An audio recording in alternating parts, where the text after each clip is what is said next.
I just was asleep in my life. And I had a wonderful life. And there's, no taking away from that as like a beautiful period in my life as well. But it was like, I just remember thinking like, you deserve a life of joy and adventure.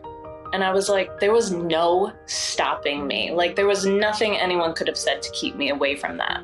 I mean, I have goosebumps. It's like that feeling of trains are leaving. Wait, what the fuck? What? No, train's not leaving. Like what? And I think that one of the most fascinating aspects of that to me is the notion of something doesn't have to be wrong for it not to be right. I mean, isn't that the toughest part? Because then the crux of it all is the intangible. There's no pro and con checklist that can be made. There is no logical yada yada. It's like, even though there's like 14 million things on this other side, and this is my only reason, and that is what I'm going with. Help Me See is a podcast based in intention, purpose, and heart. Vulnerable, real conversations challenging the norms and empowering you to harness your intentional vision for your purposeful life. Around here, we're not about the small talk. We're unpacking all of the unnecessary crap that we've carried with us for far too long. Some of these episodes are solo style. I like to call them my little audio journal with my innermost thoughts that leave me thinking, am I the only one that feels like this? And then some super inspiring guests having conversations that I truly feel like are needed in today's world. Listen into a new episode every Wednesday and leave inspired by your everyday with the deep peace of knowing that you're not alone and have the innate power to make this life count. Have you ever just felt like you're missing it and you're not even sure what it is? And then all of a sudden you look back at like baby pictures of your kid and you don't even understand where the time went in the most cliche way. That's why I created Nostalgia Now. Imagine if you were able to just activate your nostalgia vision in any given moment and just know that you're really seeing it, that you're really experiencing your good old days now. That's what we do in Nostalgia Now. Nostalgia Now is a monthly membership that is filled with doable, sustainable practices that we'll actually carry with us in our lives. We meet once a month where we connect and make things on purpose, where we actually do something with the photos that just sit on our phone of our precious memories. Join us at the intersection of photographic practice, connecting to your truth, and creative expression so that you can live more of your life on purpose. And because I'm just opening this beautiful community, I have a special offer. If you join with a buddy or a bestie, you get half off. You each get half off your monthly membership fee for the duration, for as long as you stay in your membership.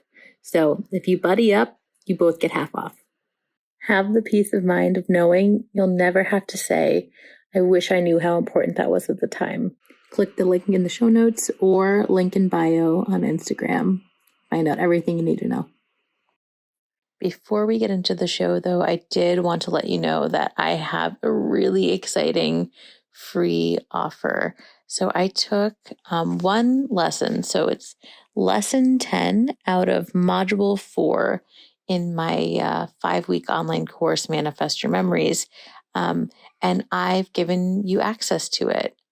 All you have to do is sign up to check it out. It's simple, doable, easy ways to remember your actual life. It's called See Nostalgia Now. It is about how you can effortlessly and sustainably capture some really important, intimate, quiet moments of your life, and just reminds you that you do not need to rely on a professional photographer. You don't have to choose between being present and taking the photo. You are the only one that can capture the most precious and intimate and important moments of your life. And I want to gift you this guide.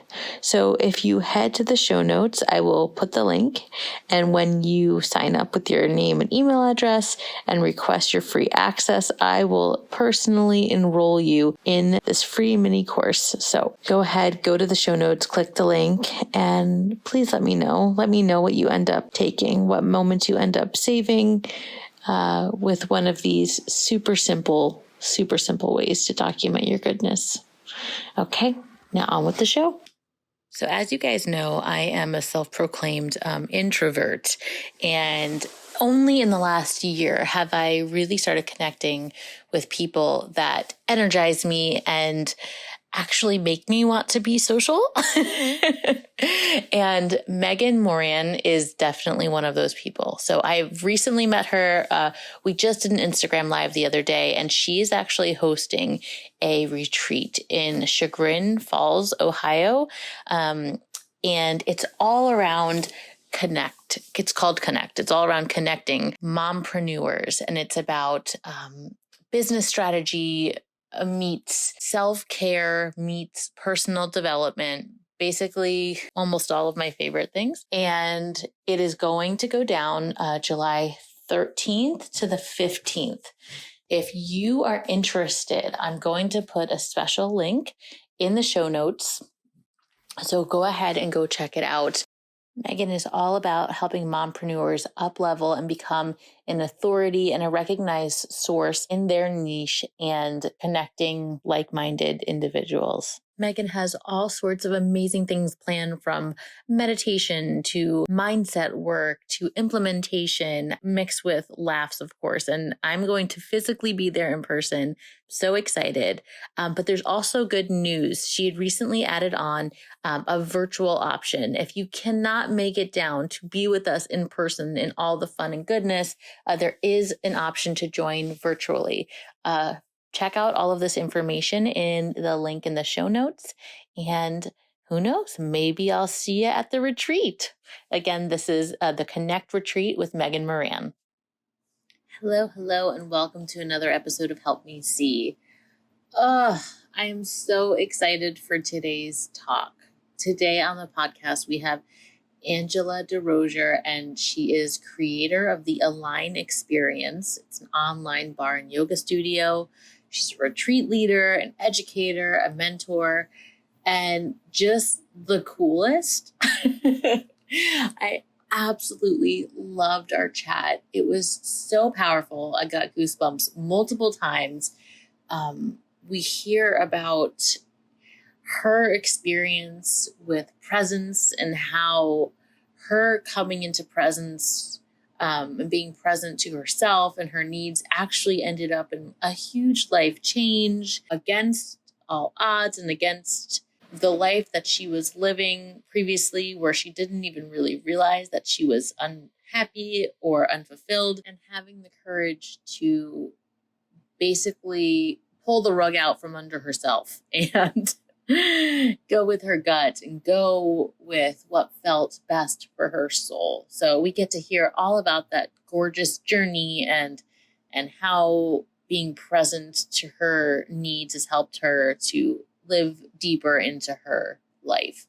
And also we get to learn about her offerings as a barre yoga teacher and all the things that she's up to. So if you want to hear more about Angela and check out some of her resources, go ahead and click on the show notes. I will add all of her links there.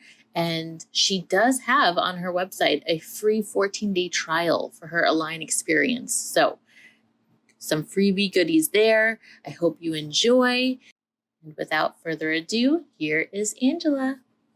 Hello, Angela. Thank you so much for joining Help Me See today. How are you? Bianca. Thanks for having me. I'm excited. Oh, I'm so excited to have you on, and specifically during this month of our deep dive into presence and defining presence, because one of the reasons why I wanted to deep dive into this is because I feel like it's so unique to each of us, yet there's a kind of a similar wash over what people can believe presence means. And one of those words that comes to mind when I think of presence is I think of stillness. So the little I know about you, of my deep dive into your website and all of that, is how passionate you are about movement. And so I'm just so curious to hear, knowing that about you, a little bit more about how presence feels like in your body and in your mind and in your soul. So before we get into that, can you just tell us a little bit about what brought you to this work and just a little bit of your background? Yeah, definitely. Well, I've been in the movement realm of some sort for my whole life. I grew up in the dance studio. I eventually owned my own dance studio. And so movement has always been just like a huge part of my life. And then eventually that, transitioned into teaching yoga and barre and other forms of fitness. So, yeah, I feel like there's never been a time in my life where I haven't been in my body in that particular way. And it's funny because, yes, you can think of presence as stillness, which, I do plenty of that in terms of meditation, that kind of thing. But I honestly think I'm most present when I'm moving my body, because I'm really just like getting in touch with what's happening in my inner world,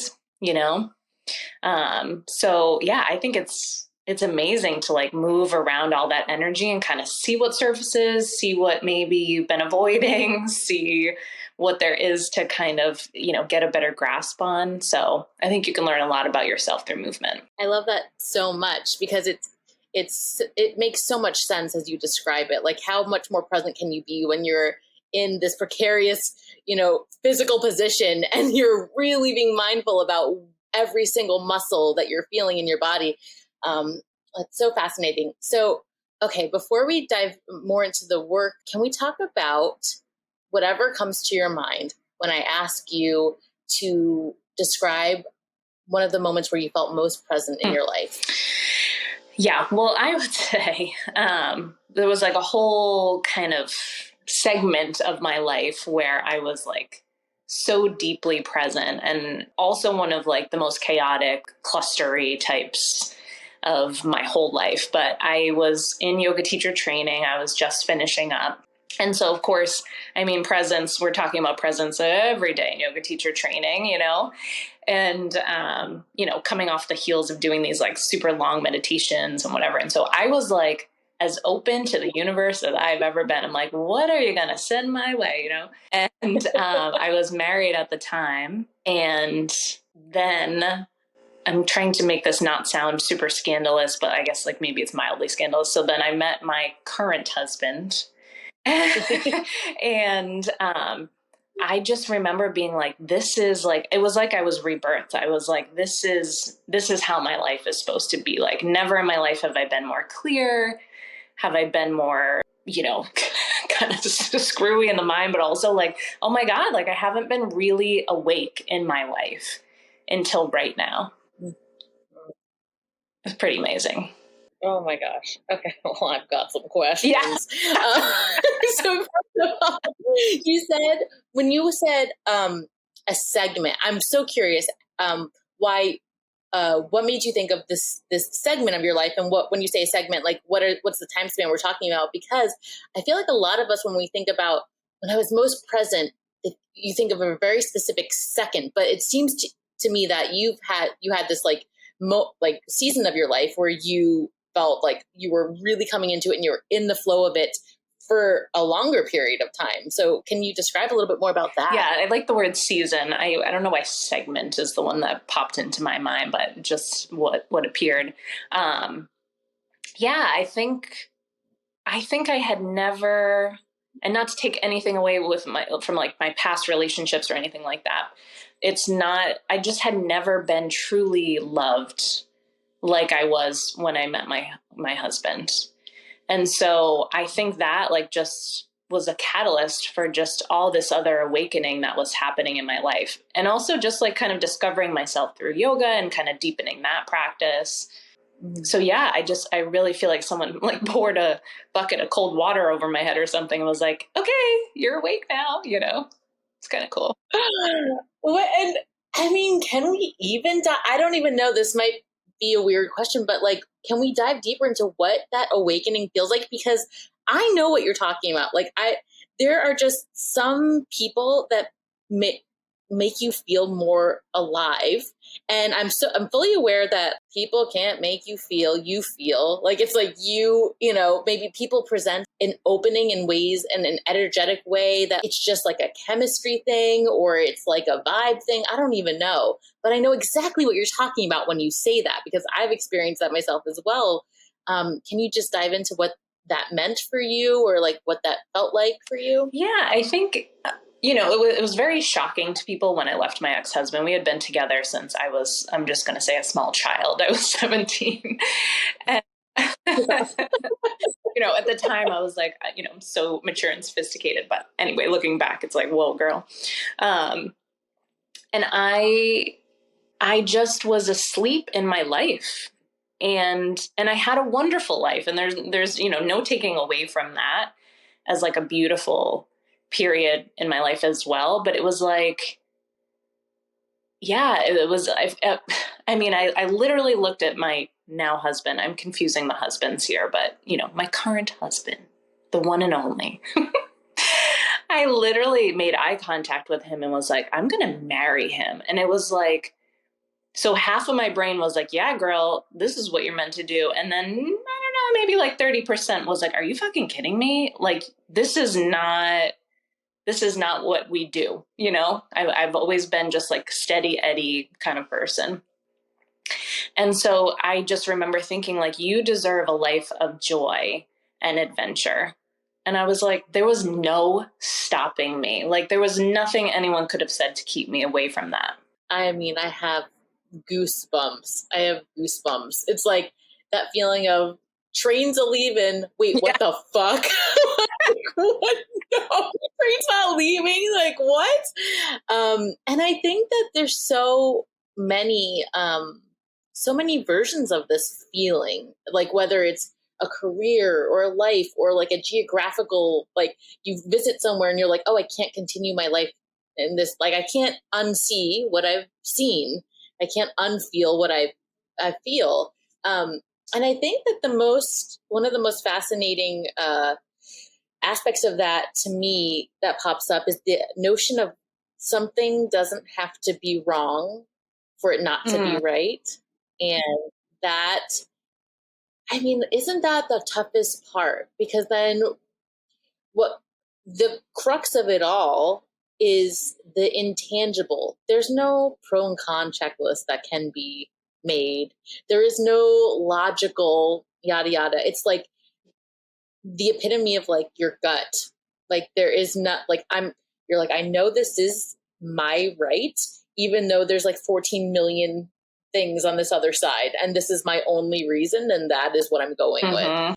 Can you speak about that feeling and about the conviction and how to get past any sort of like, because you said that, for so much of your life, it was kind of like steady Eddie, the logical, like this, like this makes sense. This makes sense. This feels good. This is not bad. What is it that made you like drop into your like presence and to your like deep knowing that this is what my life is and should be? Yeah, I mean, I think it's ignoring. Sometimes you have to ignore that logical voice, and I mean, obviously it keeps you safe and all those things. You don't want to just be like all loosey goosey and stuff like that. But it's steady Eddie, loosey goosey. Who is Lucy and who is Eddie? I don't even. They're probably together. That's really But I feel like, society teaches you or wants you to think that life is linear. And so you do this and then you do this. And then the expectation is that you'll do that. And I feel like every now and again, something comes along that like just rattles that for you. And you can choose to follow that path or not. I mean, I don't think that anyone who catches your eye needs to be like a whole new life for you that you follow or whatever. But I also think that like sometimes if it's presented to you and you're ready for it, it shouldn't matter to you what other people will think, or because that was the biggest thing. And I still struggle with that, almost 6 years later, of being like, worried that, you know, there were people I had to leave behind, not just my ex-husband, but like friends and things like that. And still worrying about like what people think of that scenario. And it's like, yeah, but that's not my life. I can't be responsible for that. So I have to just be focused on the fact that I have created this life that I love with somebody that I'm meant to be with, you know?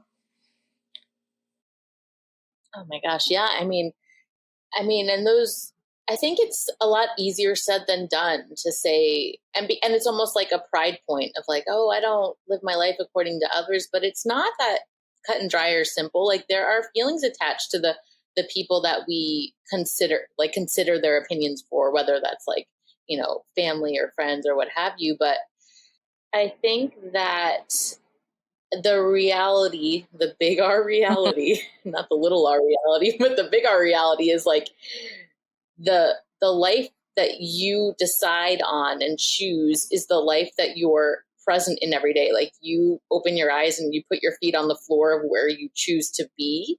And, you know, all of those concerns about making others more comfortable or having others understand your choices, like they have their own life that they're waking up and putting their feet on the floor to. And, you know, all you can do is be present to how you feel in the body that you're in, where you are. Mm-hmm. So,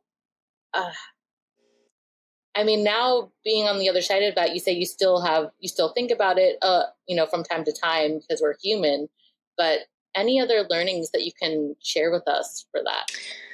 Yeah. I think it's just, it is a really difficult thing to go against the grain. And I'm sure there's people out there that don't have a problem with it. I don't know. Maybe there's people out there who are just like, yeah, screw you. I'm going to do what I want, which good on you. But I just feel like, yeah, if do you live a life that you're proud of? Like that is the ultimate gift of presence, right? Like I roll over every morning and I'm like, all right, like look at this beautiful human I get to share my life with. And it's what fills my soul. And I can't imagine not having that. And even if he was in my life for a second and it didn't go anywhere else, I still knew my life had to change in that moment. So there was like no going back. Like even if he was somebody that I didn't spend my life with, I was never going to live my life the way it was leading up to that point because I couldn't, like you said, like you can't unsee it. It's there for a reason. And, sometimes the universe gives you these like little nudges, right? And I'm sure I had gotten like 5,000 of them leading up to it. Even as I was posting on Instagram, like, selfies of my ex-husband and I, like, oh, we're so happy. It was almost like I, in 1 second, was just like, oh my God, I'm not happy. Like, I didn't even realize. So people were so surprised after, like, well, why didn't you tell me that things weren't going well? I'm like, I couldn't even say it to myself, never mind to you. So I had to come to that place of like, oh God, this isn't working for me. Oh my God. That feeling. I know. It's like the universe like nudges you. It's like a little tickle and then it's a slap upside the It calls it a cosmic 2x4. Like the universe just like, you're going to listen now.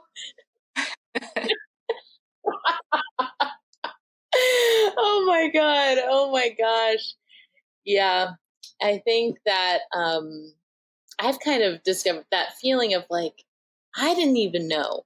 And I would think that I'm kind of in tune with myself and I didn't even know. I just had that recently. It was like we were talking about something and someone had said or asked about like struggles with worthiness. And I was like, oh, no, like I kind of just dismissed it. I'm like, yeah, it didn't hit the point. And it kind of sat with me in the back of my head for like 2 weeks. And then I was able to like witness all of like now and like for like 20 years down the road, I'm like, oh yeah, I do struggle with that. It was the great unseeing or seeing right. Of the unseen. No, you're like, no, I got this. I am so worthy. Yeah. It's not even funny.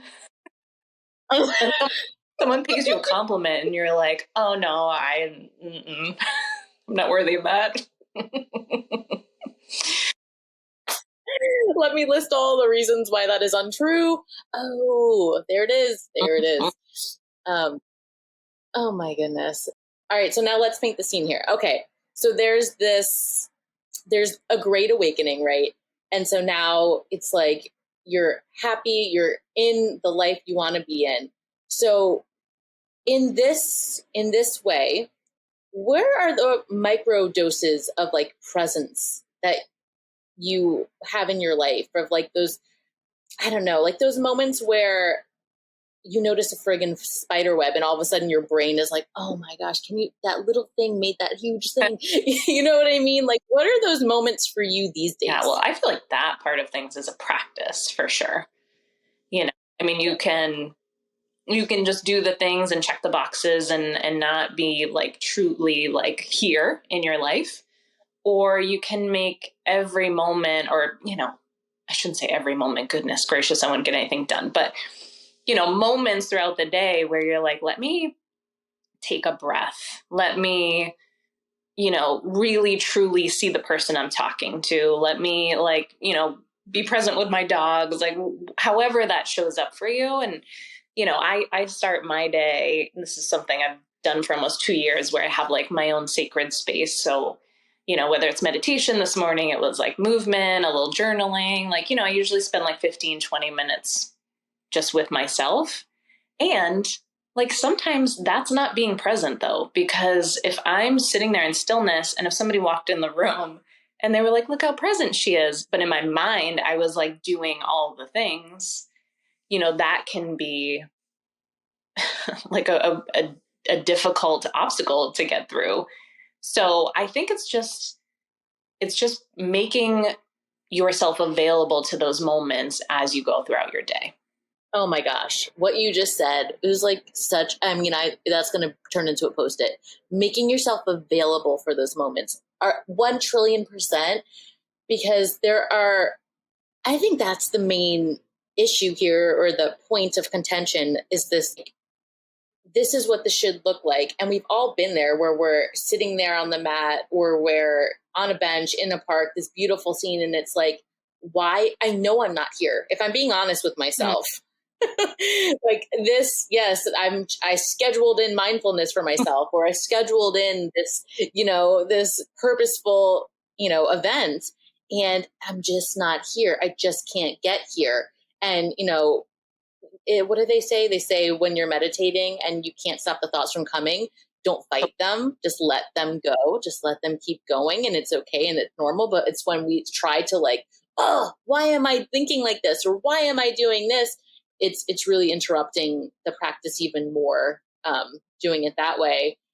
Something that I relate to in that sense is when people have a strong rule about, you know, not taking a photo this way or that way. And that's kind of what I liken to that meditation theory of like, well, if you had the urge and then you don't and you resist it, and then you go about your day lamenting that, you know, I'm not quite convinced that was in the name or honoring presence, because that doesn't seem like, you know, true to how you wanted to be in that moment. How many moments were lost after you made the decision to quote unquote not be present? You know what I mean? It's like, okay, well, you know, like my friend talks about food in that regard. Like if you give up something and then you spend the rest of your time thinking about that thing you quote unquote can't have, then it's like, well, God, look at all that time, look at all that energy that you've just wasted. Yeah. Just have the cookie. Yeah. Yeah. Have the cookie.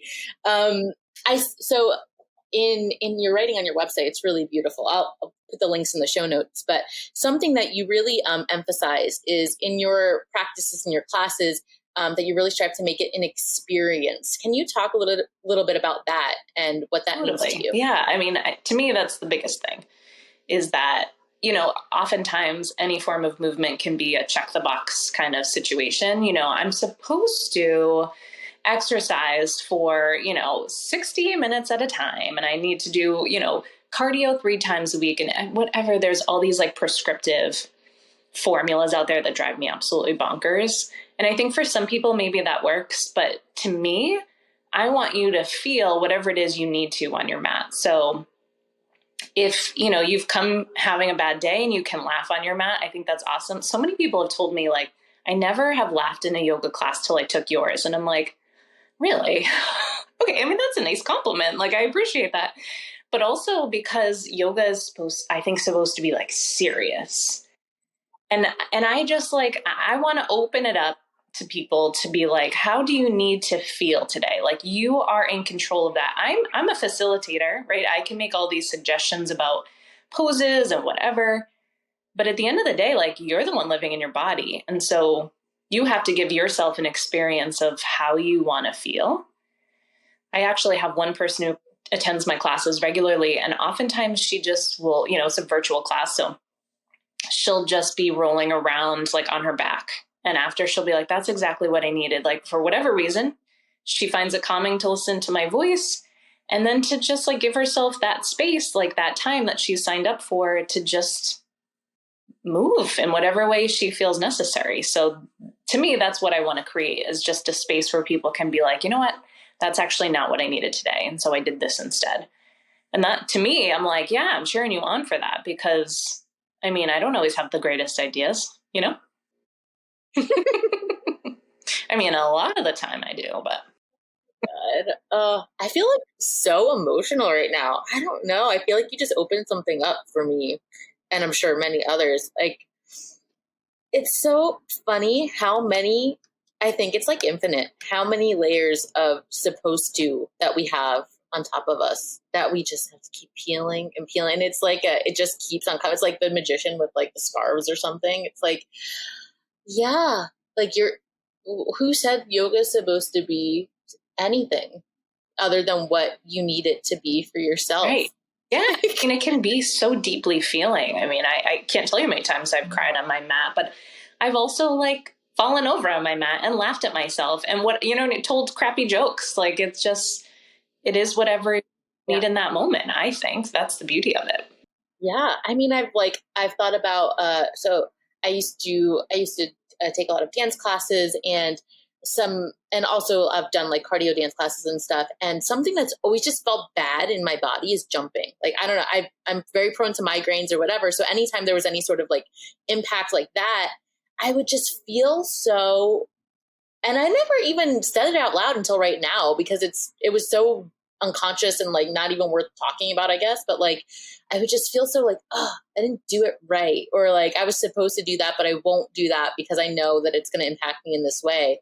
But like, that's fine. Yeah. I know. I had a physical therapist. More than fine. It's better to know. Exactly. Yeah, no, I had a physical therapist say to me, this was years ago, and like, it pops into my head religiously. I remember saying to her, I was dealing with a shoulder injury at the time, and I was like, I feel like if I go and take a class, that I'm kind of doing my own class. Like, I feel like I'm going rogue or something like that. And she's like, that's wisdom. And I was like, oh my God, yeah, like, that is wisdom. It is. Like, I'm honoring myself, and here I am feeling guilty about it, you know? It's like, no, girl, you do you. You do you. Your whole, and actually now it's just organically coming up, so I want to talk about it more, the Align experience, your online barre yoga awesome platform. That's what's so beautiful about the combination of live and on demand. It's like, do you need that space that on the schedule that like you're going to show up for, and is that you, or do you need to just do it when it strikes? Because that's kind of where I'm at in the season of life with movement, is like, I'll schedule something in and I'm just like, oh my gosh, I'm not there. But like, if I feel all of a sudden this urge to do something, I want to do it immediately. Mm-hmm. And because I just so happen to be in a season where that's available to me, and I don't have a lot of like structure, appointments and need to do's for my day, like, I'm kind of honoring that. So can you explain a little bit about your business and how it came to be the way it is, and, you know, the ethos behind it? Yeah, I mean, well, I will say that the universe kept giving me those nudges again. Like, I was, teaching at multiple studios and running around ragged. I mean, when I think about my schedule, that was like 3 years ago, I'm like, I don't even relate to that person anymore. And I don't know why she was like drowning in activity. But yeah, so I was teaching at multiple studios, and then the pandemic hit, and everything went online. And so I was like, okay, well, this is what we're doing. Let me just become best friends with Zoom and we'll try this thing. And then, people were starting to come to my class on a regular basis that I was hosting online. And a friend of mine actually was like, if you did a membership, I bet people would sign up. And I was like, let's try it. All in the back of my mind thinking like, this will end when the pandemic's over or whatever. And it just snowballed from there. And I was like, why don't I invest? And this is what I did a few months ago. I left my part-time job and I was like, this is going to be my sole focus. Like, this cannot be a little passion project I have going on the side, because this is what I love to do. I love to teach classes and I want to make that like my baby. I want to nurture it and grow it like it deserves. And so, yeah, it's just, kind of grown organically, I suppose, over the past couple of years. In August, it will be 2 years since I've started my membership. So it's wonderful. And, to your point, I have members on the platform that I never see live stream. But if, I go on and I check, I can run reports and see who's taking what classes and that kind of thing. There are some people who like every morning at 5:30, they're logging in and taking a class. And I'm like, wow, good for you. And then there's some people where they won't do on demand. They need that like structure of a live stream class. And so I think it's pretty awesome that you can do both. And it's like, hey, you miss a live stream class. I mean, it'll be up in a few hours. You can do it on your own time. So I think, people over the past couple of years have either said like, I never am doing anything virtual again. Like they're never even going to open a computer or they're like, this is the only thing that I'll do. Because why? I mean, when you think about how much time it takes to get yourself to a studio and the intimidation factor of that. So I think it's here to stay. Oh yeah, I agree. And then it makes the magic of like coming together in person for something like a retreat or anything else like that much more of an experience, but like also the ease in which we're able to integrate more of this kind of thing into our lives now because of online is just incredible. And I love that it's almost like another iteration of like the first major switch in your life and kind of like veering off that. And then it's a beautiful, it's like you continue to open and open and open. Oh, this is working. Oh, this is going to be my soul, both SOLE and SUL focus. This feels good. More of this, more of this, more of this. And then I also just think about how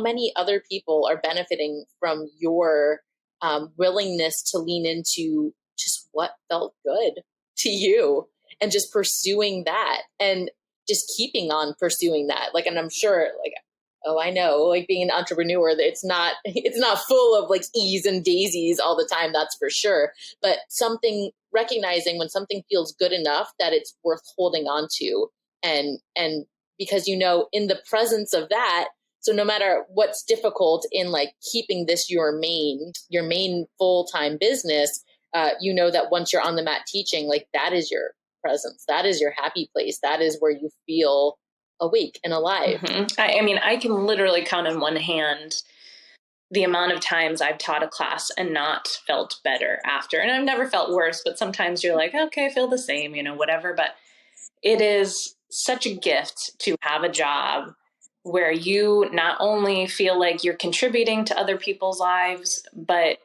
like, this is truly what I need to be a whole person. Like if I haven't moved my body in however long, like I'm not myself. I'm not a version of myself I want to hang out with, Yeah. And I think that the magic is knowing that and taking that seriously. Mm-hmm. Not putting yourself on the back burner and like taking that piece of information that you know about yourself and prioritizing it. And that I think I glean can turn into a more ease-filled relationship with presence. Because I think that I come back to this is something that I've wrestled with for a long time, feeling like presence is like Mount Everest. It's like I feel like sometimes I need to claw my way to feel present when that's so the opposite of, of what it can be in the smallest of ways, like your willingness to create a habit of things that feel good and honoring of yourself just snowballs into the bigger things and also makes presence so much more attainable and ease-filled in life. Yeah. And I think, you know, a lot of times being present kind of goes against everything that we're taught. Like I find the more present I am in my life, I don't know about you, but the weirder, quote unquote, weirder I am, you know what I mean? I'll be like weeding or something. And I'm like, oh no, I just ruined that bug's home. Like it was used shade, you know? And if I said that to most people, they would be like, okay, like no idea what, you know, but because I am aware of like my surroundings, you know, where often, and I mean, God knows I'm not always, you should see me behind the wheel. I'm like, get out of my way. But you know what I mean? It's like, because you start to like see the world differently. It's pretty cool. Oh, but you think about, I was just listening to this amazing podcast. It's called Hey Creator. Jeff Goins, he's a writer. He hosts it. And he was just talking about how everything that is like the norm and the structure was someone's weird idea at first. Like he was just talking about this. And it's like so true. Everything, anytime someone looks at you sideways because you said something outside of the norm, I'm like, that is what all of our norms used to be. He was referring to like some French lawyer that came up with an LLC to limit your vulnerability when you're starting a business. Because before that, it was less and less people started their own business because there was no barrier. It was like, if you started a business, like your whole world was up for grabs if that didn't work out. And one guy was like, well, wow, what if we did it this way? And then all of a sudden now that's the norm, you know? So it's kind of, it's just so funny to think about anyone's looking at you sideways because you're choosing to do something different than the norm, because the norm was a weirdo idea from the start that just became more and more believed by more and more people. A wacko that said, oh, we should work 9 to 5 every day. It's like, what a stupid idea that was. And now here we are. Yeah. You know? You know, him and the dude that like created high heels, they probably hang out all the time. Seriously, I'm friends with either of them. Oh my gosh. So Angela, this conversation has literally been life-giving for me. Is there anything else that you feel called to talk about right now? Is there anything that you're up to right now in your business that you want to share about? No, thanks for asking. Yeah, I just announced that I'm hosting a retreat with a friend of mine. She's a medium, and we're hosting a weekend retreat in November 2022. And we're almost halfway filled up at this point, but it should be a really wonderful weekend that I'm really excited about. And yeah, I've always got irons in the fire. You know, there's always like 500 ideas. And so I'm trying to like take a breath and do one at a time. I'm also going to be releasing a podcast with a friend of mine that comes out soon. And yeah, just teaching my classes and trying to be present. Yeah. Be present so you're available to receive them, so we can avoid the 2x4 from the universe. You're like, I'm going to take the nudges. I'll take the nudges. Right. I'm listening. Okay. So all of the retreat and like if you have a link for the podcast coming soon, whatever you have, we'll include it in the show notes. Angela, thank you so much for being so open and vulnerable and sharing with us. I know that this conversation is going to insert so much value in so many people. So thank you so much. It's an honor to chat with you. I appreciate it.